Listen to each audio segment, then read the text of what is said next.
ओम शांति। 4 नवंबर 2022।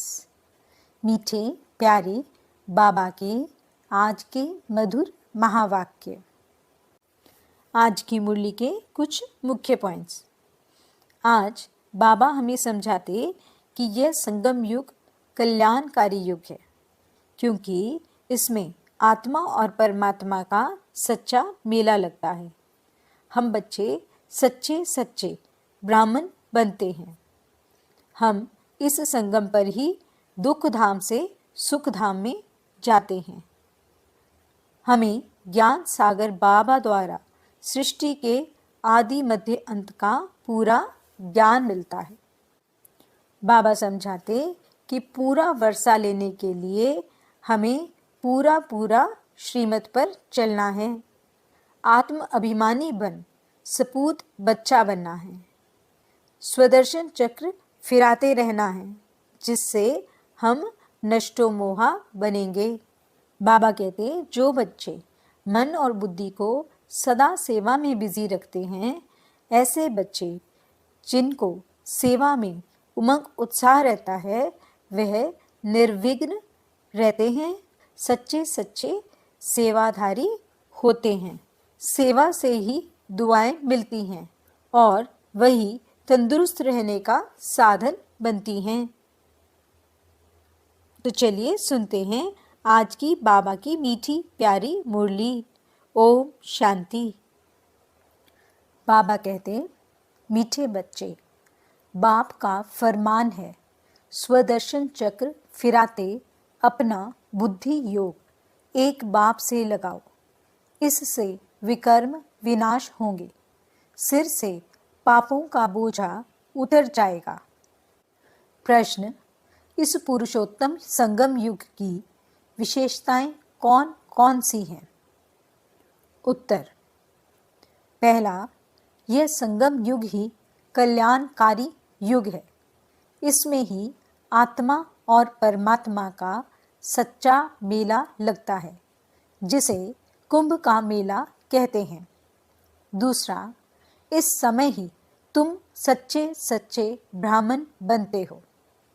तीसरा, इस संगम पर तुम दुख धाम से सुख धाम में जाते हो, दुखों से छूटते हो।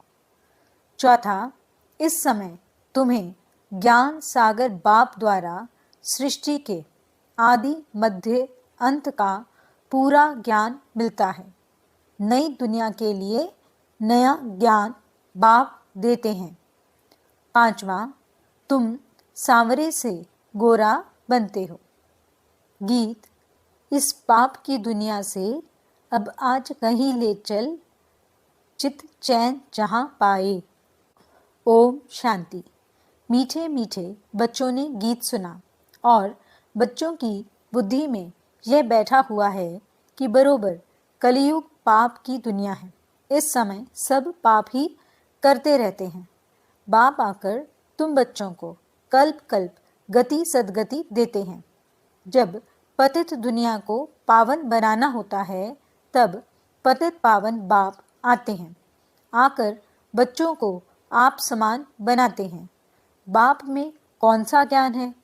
सारे सृष्टि चक्र का ज्ञान है। तुम बच्चे भी इस सृष्टि चक्र को जानते हो।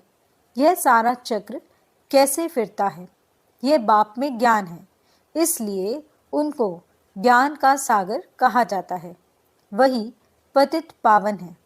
इस चक्र को समझने से, स्वदर्शन चक्रधारी बनने से तुम फिर स्वर्ग के चक्रवर्ती राजा रानी बनते हो।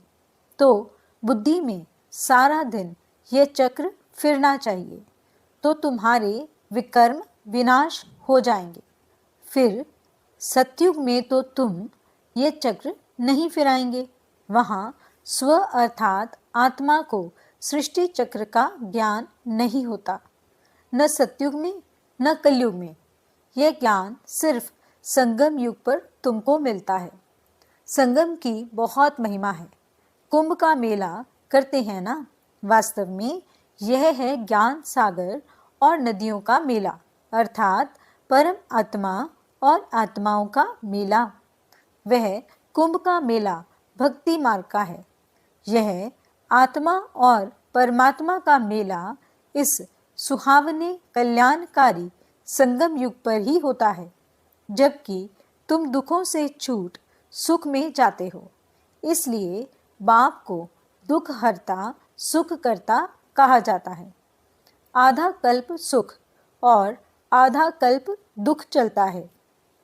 दिन और रात आधा आधा है। मकान भी नया पुराना होता है।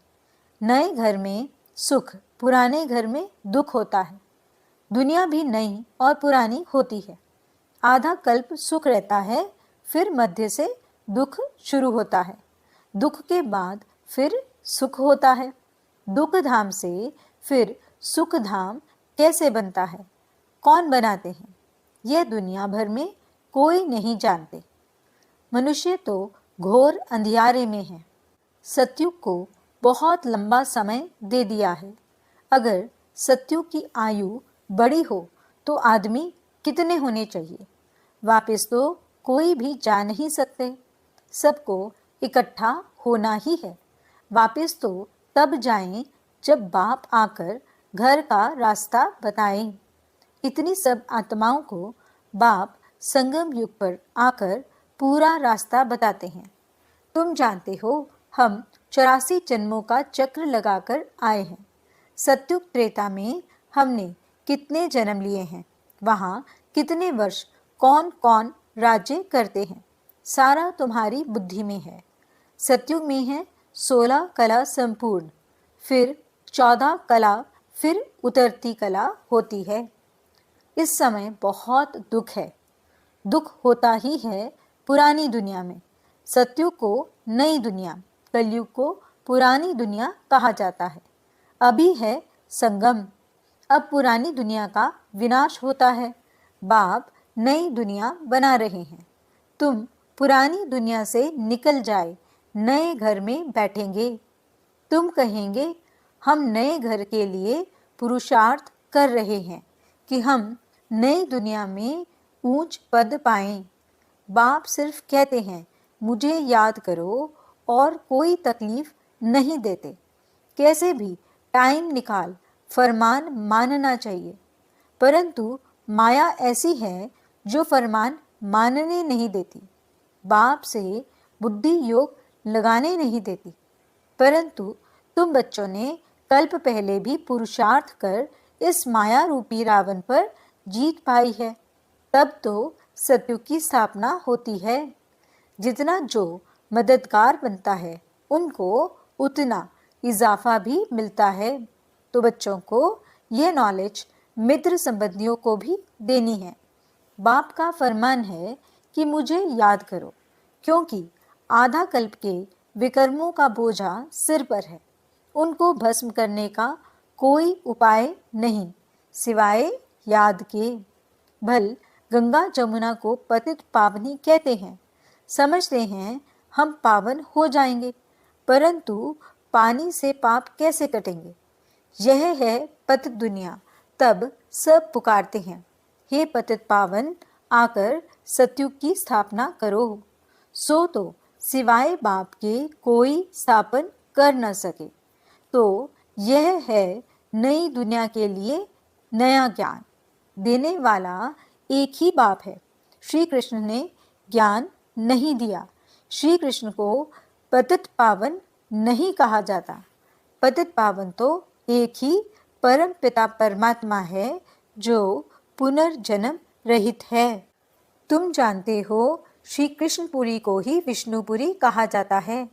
श्री कृष्ण की राजधानी अपनी, राधे की राजधानी अपनी, फिर उन्हों की आपस में सगाई होती है।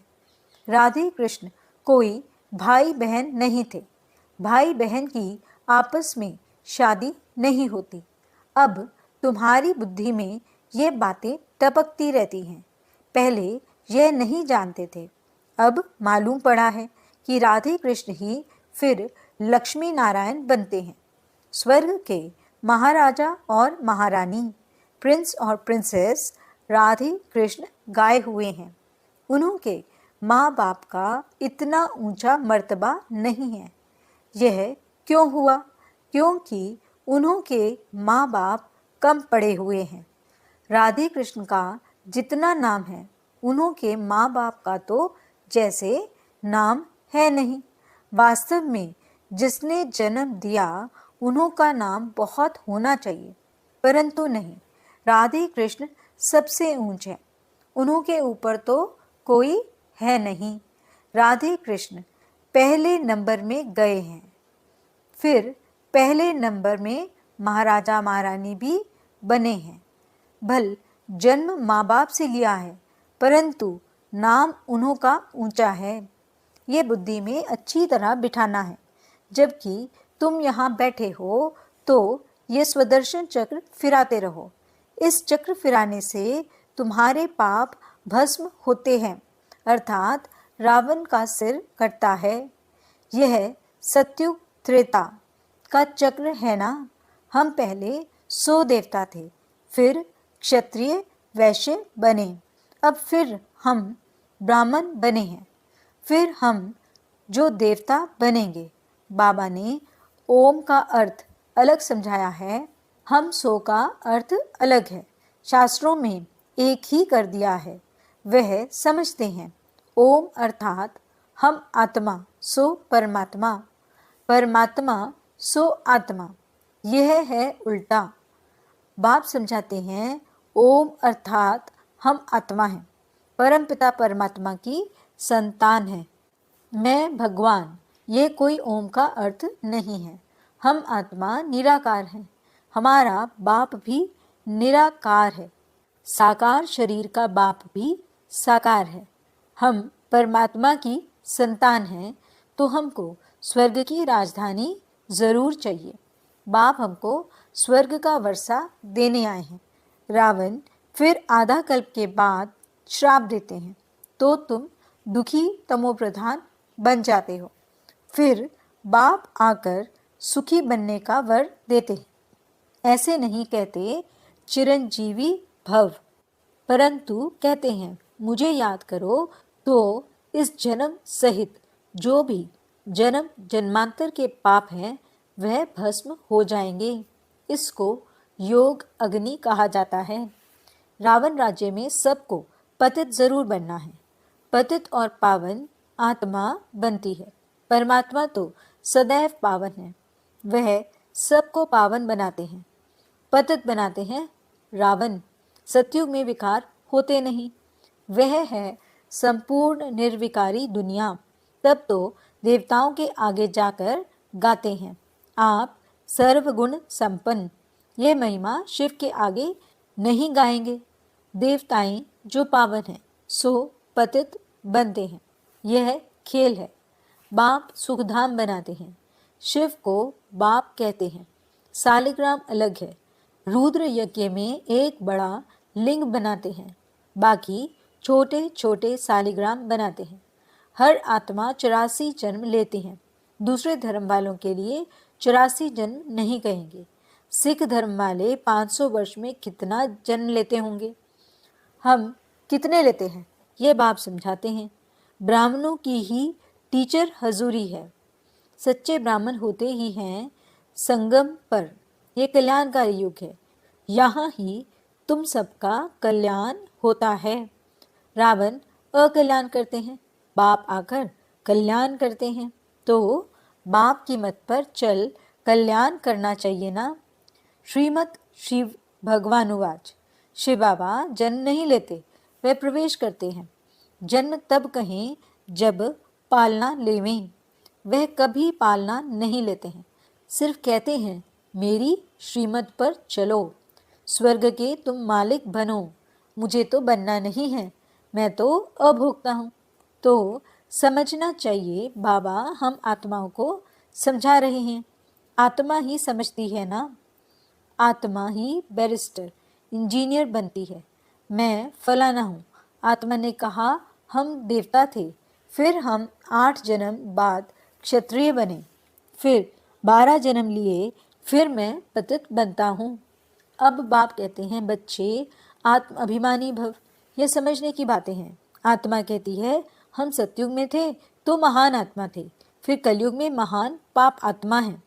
सबसे महान ते महान, महान आत्मा है एक परमात्मा जो सदैव पवित्र है। यहाँ तो मनुष्य सदैव पवित्र रहते नहीं, सदैव पवित्र तो सुखधाम में रहते हैं। त्रेता में भी कुछ कला कम होती जाती है। अभी हमारी चढ़ती कला है, हम स्वर्ग के मालिक बनते हैं। फिर त्रेता में आएंगे तो 2 कला कम हो जाएगी और द्वापर में 5 विकारों का ग्रहण लगने से काले होते जाते हैं। अभी बाप कहते हैं इन 5 विकारों का दान दो तो ग्रहण उतर जाए, फिर तुम सत्युगी संपूर्ण देवता बन जाएंगे। पहले पहले देह अभिमान छोड़ो, काम विकार का दान दो, अंत में आकर नष्टो मोहा बनना होता है। अभी तुम आत्माओं को स्मृति आई है कि हमने बरोबर 84 जन्म भोगे हैं। द्वापर से रावण ने श्रापित किया है, इसलिए सब दुखी हैं। क्या द्वापर के राजा रानी आदि बीमार नहीं पड़ते होंगे? यह भी दुख हुआ ना। यह है ही दुख की दुनिया, सतयुग ही है सुखधाम। तो भगवान की श्रीमत माननी चाहिए ना। बेहद के बाप की जो मत नहीं मानते उन्हें महान कपूत कहा जाता है। कपूत बच्चे को बाप से क्या वर्षा मिलेगा? सपूत बच्चे वर्षा भी अच्छा लेते हैं, जो खुद पवित्र बन औरों को पवित्र बनाते हैं। बेहद का बाप आत्माओं को पढ़ाते हैं। हे आत्माएं कानों से सुनती हो? कहते हैं हाँ बाबा, हम आपकी श्रीमत पर चल जरूर श्रेष्ठ बनेंगे।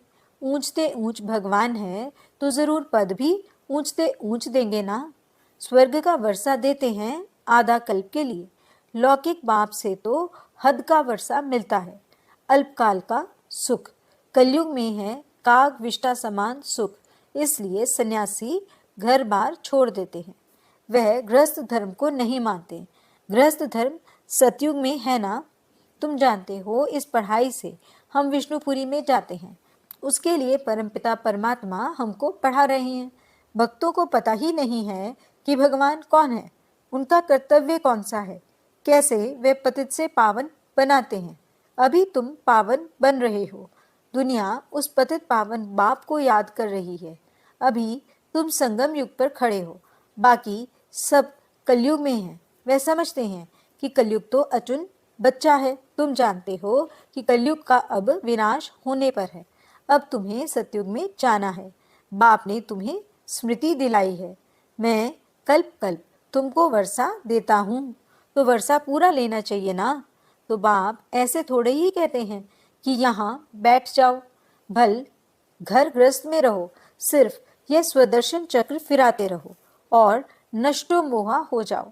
एक शिव बाबा दूसरा ना कोई।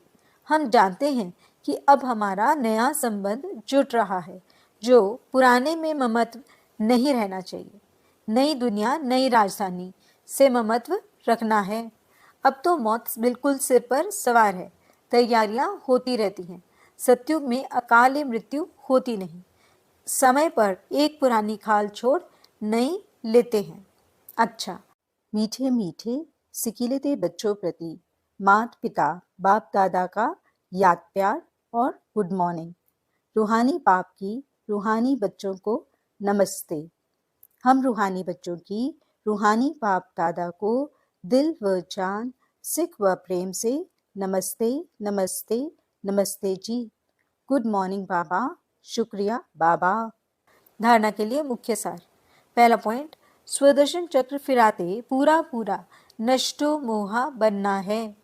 मौत सिर पर है, इसलिए सबसे ममत्व निकाल देना है।